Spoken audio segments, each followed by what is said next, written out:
Hello everyone, I am Greeshma. तो हमने यहाँ पे लास्ट लेक्चर में पढ़ा था cell cycle and cell division क्यों होता है, उसका बेसिस क्या है, सेल आखिर डिवाइड क्यों होता है।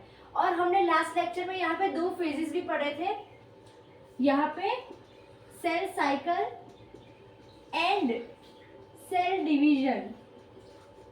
Cell cycle and cell division में यहाँ पे हमने दो फेजेस पढ़े थे। कौन से? एक हमने पढ़े थे इंटरफेज पढ़ा था, इंटरफेज पहला फेज, और दूसरा हमने एक mitotic phase that is M phase पढ़ा था।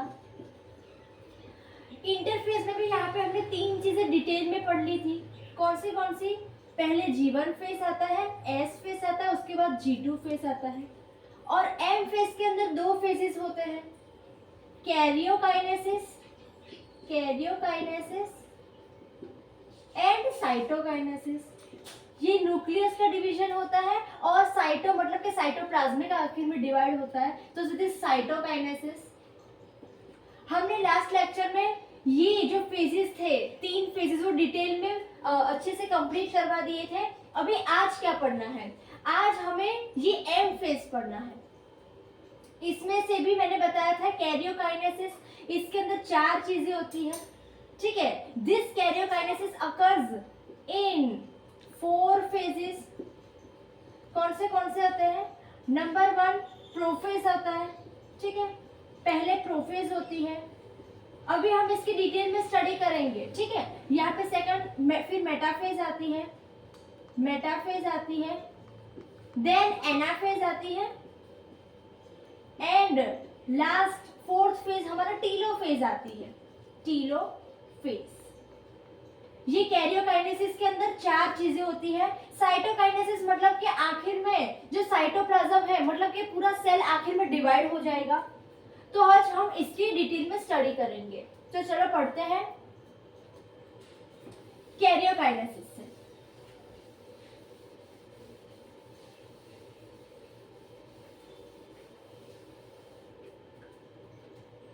ओके, हम एम फेज की बात करें, दैट इज माइटोटिक फेज। तो what is M phase? It is nothing but it is the most dramatic phase. हम इसे बहुत ज्यादा ड्रामेटिक फेज का एक नाम दे सकते हैं। क्यों? पहले लिखते हैं, it is the most dramatic phase. क्यों? क्योंकि यहाँ पे सबसे ज्यादा रीऑर्गेनाइजेशन होता है, किसका? कंपोनेंट्स का, मतलब कि सेल ऑर्गेनल्स का एक सेल के अंदर। अभी रीऑर्गेनाइजेशन किस तरीके से होता है वो भी हम आगे स्टडी करेंगे।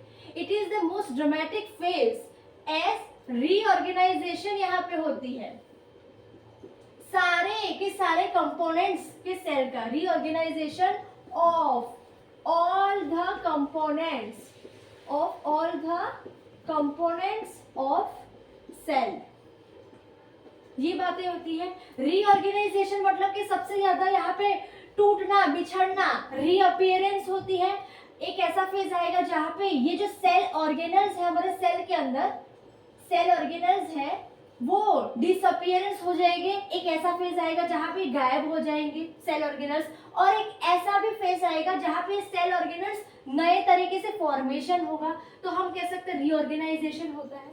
दूसरी बात, as number of chromosome remains same, तो इस एम फेज को हम इक्वेशनल डिवीजन भी कह सकते हैं, क्योंकि यहाँ पे नंबर ऑफ क्रोमोसोम सेम रहता है। सिर्फ यहाँ पे जो डीएनए है ना, डीएनए वो यहाँ पे डुप्लीकेट्स होता है। सिर्फ डीएनए का यहाँ पे डबलिंग होती है। कौन से फेज में होता है डीएनए का डबलिंग? सिर्फ एक ही फेज के अंदर होता है, that is S phase, but chromosome number same रहेगा। तो इसीलिए ये एम फेज को हम रिडक्शनल डिवीजन ना कह के हम इसको इक्वेशनल डिवीजन कह सकते हैं। So it is also known as equational division.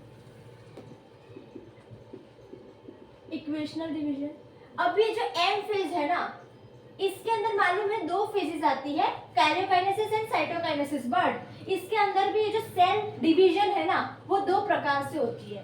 That is mitosis के थ्रू डिवीजन होता है, और यहाँ पे मियोसिस के थ्रू डिवीजन होता है, ठीक है।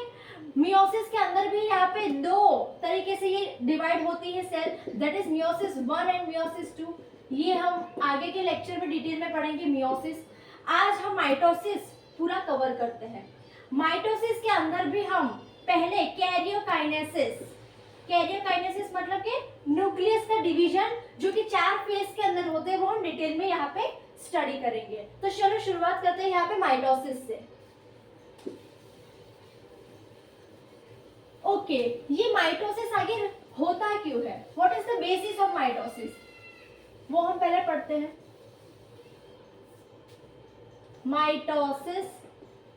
माइटोसिस क्यों होती है माइटोसिस, और हमारे बॉडी के अंदर इतने सारे क्रोमोसोम्स है, ठीक है। पहले तो सोमेटिक क्रोमोसोम्स भी होते हैं और हमारे XY XX क्रोमोसोम्स भी होते हैं। तो ये जो माइटोसिस होता है वो क्यों होता है, ये जो माइटोसिस है वो हमारे सेल ग्रोथ के लिए बहुत इंपॉर्टेंट है। Cell growth in multicellular organisms, मतलब कि हमारे अंदर मल्टी सेल्युलर ऑर्गेनिजम्स, ठीक है। दूसरा, ये जो माइटोसिस है वो सेल हीलिंग या फिर इंजरी अगर आ जाती है उसके अंदर भी ये बहुत ही बड़ा क्रूशियल रोल यहाँ पे प्ले करती है। कैसे, यहाँ पे ये जो सेल ग्रोथ है, मान लो ये हाथ है मेरा, ये हाथ बहुत सारे बिलियंस ऑफ सेल से बने हैं, वी ऑल नो। बट यहाँ पे ये जो हाथ का सेल है वो मैं चाहती हूँ कि ये जो हाथ का सेल है वो सारे के सारे सेल एक जैसे होने चाहिए। हार्ट का सेल अलग होता है, नर्व्स का सेल अलग होता है, यहाँ पे हमारे कोई भी ऑर्गन का सेल अलग अलग होता है। तो मान लो यहाँ पे मैं अपने हैंड की बात करूँ तो मैं चाहती हूँ सारे के सारे सेल्स सेम हो, तभी तो वो हैंड एक पर्टिकुलर ऑर्गन बना सकता है। तो इसीलिए हम चाहते हैं कि एक जैसा सेल यहाँ पे बने। ये एक सेल है मान लो A, मैं चाहती हूँ ऐसा ही सेल ए ये मल्टीप्लाई करे, A यहाँ पे भी A सेल बने, कहीं पे भी B सेल नहीं बनना चाहिए, एक जैसे सेल बनने चाहिए कोई भी एक पर्टिकुलर ऑर्गन में।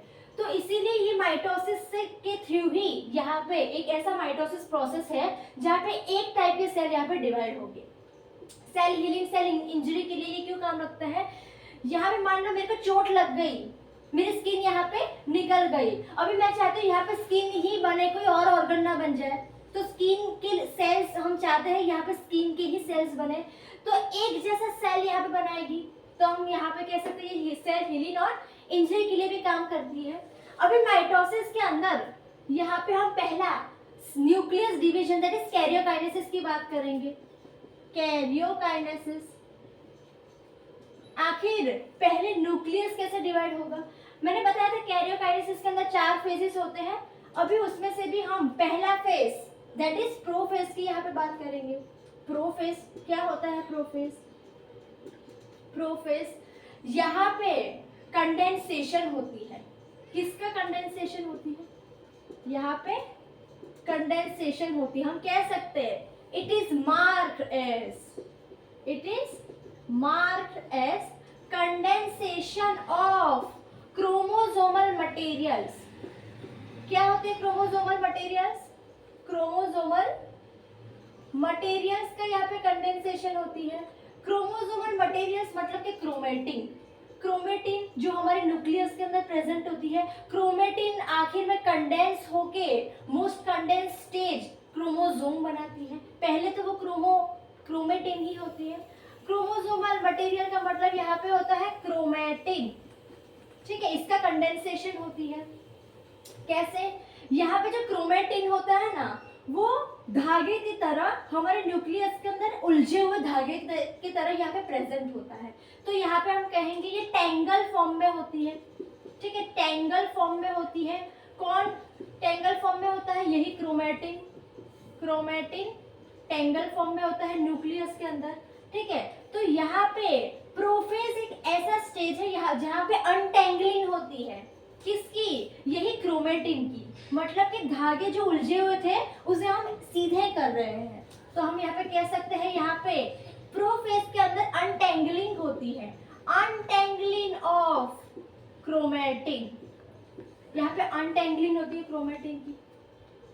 अभी यहाँ पे नेक्स्ट क्या होता है, अभी हम आगे पढ़ेंगे इसके और क्या पॉइंट्स होते हैं प्रोफेज के।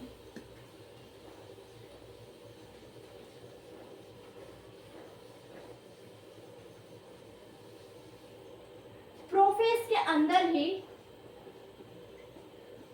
हमने पहला पॉइंट पढ़ लिया, क्या? Untangling of chromatin. लिख देती हूँ वापस से, untangling of chromatin, that is nothing but chromosomal material हम कह सकते हैं। अभी यहाँ पे ये मान लो हमारा सेल है, ये हमारा सेल है, ये बीच में हमारा कुछ न्यूक्लियस होगा, ठीक है, ये हमारा न्यूक्लियस है बीच में। अभी मैंने बताया था न्यूक्लियस के यहाँ पे जो कवरिंग होती है, बाउंड्री होती है, ठीक है, वहां पे उसके नजदीक ही यहाँ पे क्या पाए जाते हैं? सेंट्रोसोम, जिसकी मैंने डिटेल में स्टडी करवाई थी लास्ट टू लास्ट लेक्चर में।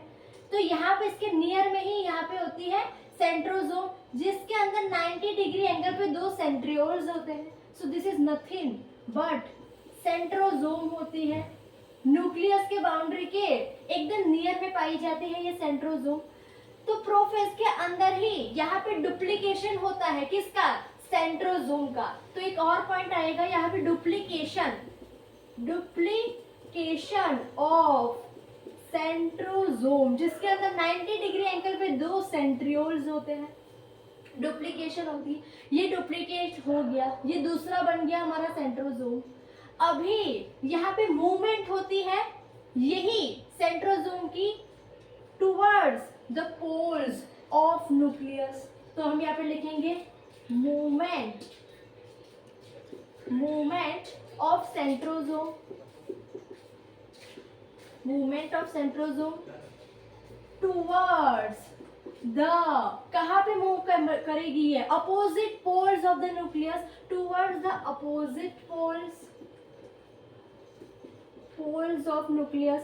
क्यों ये यहाँ पे सेंट्रोसोम यहाँ पे मूव कर गया? इसको जरूरत क्या पड़ी यहाँ पे मूव करने की? अपोजिट पोल्स ऑफ न्यूक्लियस, क्योंकि यहाँ पे फॉर्मेशन होता है स्पिंडल फाइबर्स की, यहाँ पे स्पिंडल फाइबर्स बनने की फॉर्मेशन होती है। It is the first stage of the formation of the spindle fibres. इस तरीके से स्पिंडल फाइबर्स बनना शुरू हो गए। तो हम यहाँ पे कहेंगे फॉर्मेशन होगी, फॉर्मेशन ऑफ स्पिंडल फाइबर्स। और क्या होगी प्रोफेज स्टेज के अंदर? यहाँ पे डिसइंटीग्रेशन होगा, डिसइंटीग्रेशन होगा।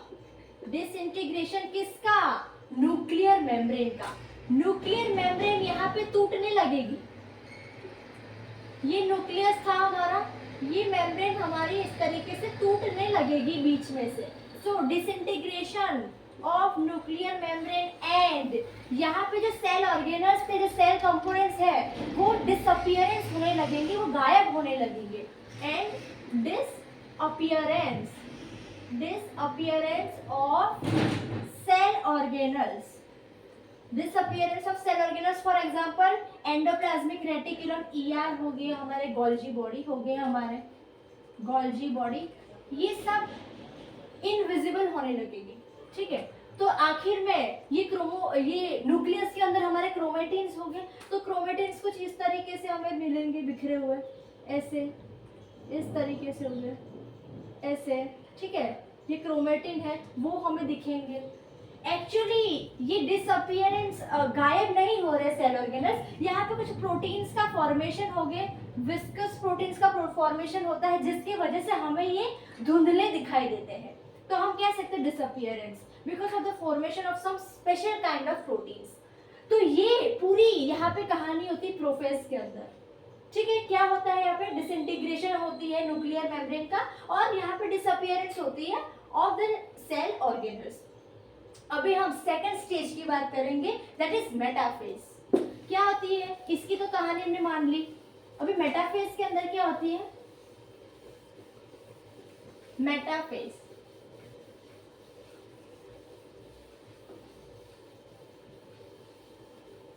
Okay, second metaphase. मेटाफेज के अंदर क्या होती है? यहाँ पे ये सेल है एज यूजुअल, ये सेल है, और ये हमारे अपोजिट पोल्स में सेंट्रोसोम होते हैं, जहाँ पे 90 डिग्री एंगल पे 2 सेंट्रियोल्स होते हैं, और बीच में हमारा वही कंडीशन रहेगी, क्रोमोसोम आखिरी बाखिरी यहाँ पे बिखरे हुए हो गए, ठीक है, आजू बाजू। अभी मेटाफेज के अंदर क्या होता है, यहाँ पे ये जो क्रोमोसोम होते हैं ना, chromosome it align at equator. Equator क्या होती है, यहाँ पे बीच वाली सिचुएशन को हम इक्वेटर कहते हैं, और ये दोनों सेंट्रोसोम पोल्स पे है, बीच में हम इसको इक्वेटर कह सकते हैं। So chromosome align at equator and forms metaplate. Metaplate का ये फॉर्मेशन करती है किस तरीके से, यहाँ पे जो क्रोमोसोम आजू बाजू जो बिखरे हुए थे ना, वो एक ही लाइन में सीधे यहाँ पे सिचुएशन हो जाएगी, इस तरीके से, इस तरीके से ये बन जाएंगे, ठीक है। क्रोमोसोम एक ही लाइन में इक्वेटर पे अलाइन हो गए, ठीक है। और ये जो स्पिंडल फाइबर्स है, ये एक चीज तो हो गई मेटाफेज के अंदर। दूसरी चीज क्या होगी, हमारे यहाँ पे जो स्पिंडल फाइबर्स जो प्रोफेज के अंदर बने थे, उसका क्या होगा, spindle fibres attach to the kinetochore. अभी क्या होता है मैं आगे बताऊंगी, to the kinetochore of chromosome. क्या होती है, ये हमारा सेंट्रोमियर होता है, बीच वाला पोर्शन क्रोमोसोम का, ये क्रोमोसोम है, ठीक है। ये जो क्रोमोसोम है ना, यहाँ पे दो इस तरीके से प्रोटीनेशियस डिस्क होती है, और यहीं पे ही ये स्पिंडल फाइबर्स अटैच होती है। ये proteinaceous disc, what is this, this is proteinaceous disc, two proteins की बनी हुई डिस्क होती है सेंट्रोमियर ऑफ सेंट्रोसोम में, ठीक है। और यहाँ पे यही दो प्रोटीनेशियस डिस्क को हम काइनेटोकोर कहते हैं। तो यहाँ पे ये जो स्पिंडल फाइबर है ना, यहाँ से जो स्पिंडल फाइबर निकले हैं, ये इनकी काइनेटोकोर पे इस तरीके से अटैच हो जाएगी, क्रोमोसोम के काइनेटोकोर पे इस तरीके से अटैच हो जाएगी। सो हम कह सकते हैं spindle fibres attaches to the kinetochore of chromosome. तो ये दो ही चीजें यहाँ पे मेटाफेज के अंदर होती है। एक और बात, अगर हमें स्टडी करनी है ये स्टेज की, तो हम यहाँ पे कह सकते हैं metaphase it is the best stage, सबसे बढ़िया स्टेज होती है for the study of morphology of this chromosome, of study morphology की स्टडी करने के लिए ये जो फेज है मेटाफेज, चार फेज में से यही फेज मॉर्फोलॉजी की स्टडी करने के लिए सबसे बढ़िया है। क्यों? Because it is the most condense stage. यहाँ पे जो क्रोमोसोम है ना, वो सबसे कंडेंस फॉर्म में यहाँ पे होती है। ये बात होती है मेटाफेज की। अभी हम आगे की थर्ड फेज की बात करेंगे, that is anaphase. What is anaphase, हम उसकी बात करते हैं।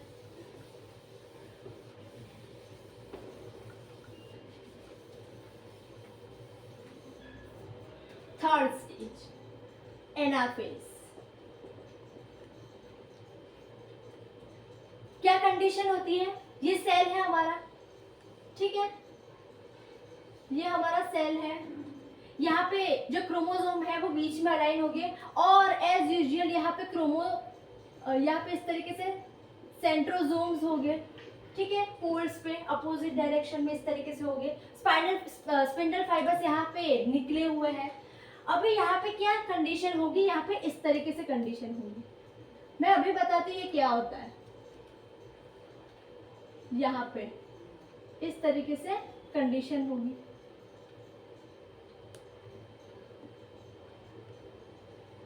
ऐसे। ये स्पिंडल फाइबर्स है। यहाँ पे क्या दिख रहा है, जो स्पिंडल फाइबर्स है, जो सिस्टर क्रोमेटिड्स है, वो टूट रहे हैं। तो यहाँ पे पहले क्या हो रही है, शॉर्टनिंग हो रही है किसकी, स्पिंडल फाइबर्स की। सो शॉर्टनिंग हो रही है ऑफ स्पिंडल फाइबर्स,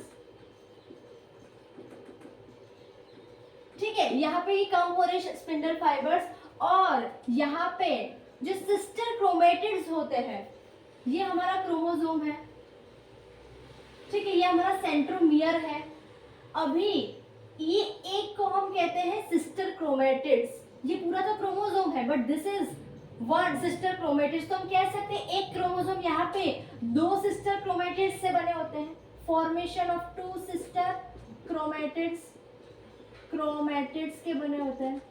ठीक है, तो हम यहाँ पे लिख सकते हैं ये जो सिस्टर क्रोमेटिड्स है वो टूट रहे हैं। सो सिस्टर क्रोमेटिड्स डिसइंटीग्रेट हो रहे हैं, ब्रेक हो रहे हैं। Sister chromatids breaks and moves towards the opposite poles. ये अपोजिट पोल्स में मूव कर रहे हैं सिस्टर क्रोमेटिड्स टूटने के बाद, and moves towards opposite poles. Anaphase के अंदर यहाँ पे क्रोमोसोम की डबलिंग हो रही है। आप देख सकते हो यहाँ पे इस तरीके से क्रोमोसोम की डबलिंग हो रही है। मैं एक और यहाँ पे सिस्टर क्रोमेटिड्स बना देती हूँ इस तरीके से। ठीक है, मान लो पहले हमारा जो इनिशियल की बात करती, इनिशियली मान लो हमारा यहाँ पे जो डीएनए है, ठीक है, डीएनए वो हमारा 2C है। ठीक है, डीएनए हमारा 2C है और क्रोमोसोम नंबर मान लो यहाँ पे 2n = 4 है। ये इनिशियली बात कर रही हो, बट एनाफेज के अंदर क्या हो रही है? एनाफेज के अंदर ईच क्रोमेटिड्स, एक sister chromosome that is each chromatids will become chromosome. Chromosome अभी एक क्रोमेटिड्स के अंदर अपना खुद का एक सेंट्रोमियर है। यहाँ पे तो एक ही सेंट्रोमियर से दो क्रोमोसोम अटैच है होते थे, तो हम कह सकते हैं ये दो क्रोमेटिड्स हैं। बट यहाँ पे एक क्रोमेटिड्स का अपना खुद का एक सेंट्रोमियर बन गया, तो हम कह सकते हैं ये जो क्रोमेटिड्स है वो कन्वर्ट हो गए क्रोमोसोम में। तो हम यहाँ पे कह सकते हैं कि यहाँ पे डीएनए के नंबर तो सेम रहेगा 2C, और यहाँ पे जो क्रोमोसोम नंबर है वो कितना हो जाएगा? पहले तो 4 ही थे, बट यहाँ पे अभी 8 हो गए। कैसे? 1 2 3 4 5 6 7 8 क्रोमोसोम हो गए, 8 क्रोमोसोम हो गया। मतलब कि यहाँ पे anaphase is the only phase जहाँ पे डबलिंग होती है क्रोमोसोम का। तो यहाँ पे आखिर में क्रोमोसोम नंबर 2n = 8 हो गया। ठीक है, तो ये कंडीशन होती है, यही चीजें होती है एनाफेज के अंदर। अभी हम आगे देखेंगे। यहाँ पे आगे हमारा होता है telophase, the last and only phase. Telophase के अंदर यहाँ पे क्या होती है?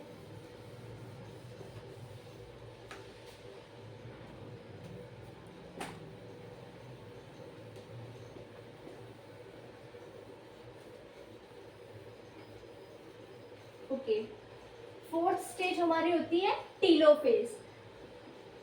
टीलोफेज कुछ नहीं होता, ये बिल्कुल अपोजिट होती है to the prophase. It is बिल्कुल उल्टा होता है, ये opposite to that of prophase. कैसे? प्रोफेज के अंदर क्या होता था? प्रोफेज के अंदर डिसइंटीग्रेशन होती थी न्यूक्लियर मेम्ब्रेन की।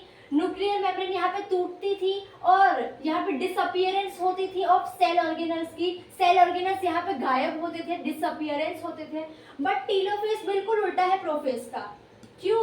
क्योंकि यहाँ पे इंटीग्रेशन होते हैं, यहाँ पे अपीयरेंस होती है सेल ऑर्गेनल्स का। तो यहाँ पे हम कह सकते हैं यहाँ पे इंटीग्रेशन हो रही है ऑफ न्यूक्लियर मेम्ब्रेन का, integration of nuclear membrane plus यहाँ पे जो सेल ऑर्गेनल्स डिसअपियरेंस हो रहे थे प्रोफेज के अंदर वो यहाँ पे अपीयर हो गए। तो यहाँ पे हम कहेंगे appearance, appearance of cell organelles. ठीक है, ये बात होती है टीलोफेज के अंदर। अभी यहाँ पे हमने 4 फेजेस यहाँ पे कवर कर दिए। ये तो हमने पूरा कर दिया कैरियोकाइनेसिस, न्यूक्लियस की बात हमने पूरी कर दी। तो एक्चुअली हमने यहाँ पे पढ़ा क्या?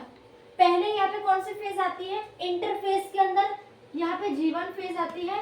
फिर उसके बाद कौन सा फेज आएगा? S phase. अभी मैं पूरी बताऊंगी बातें।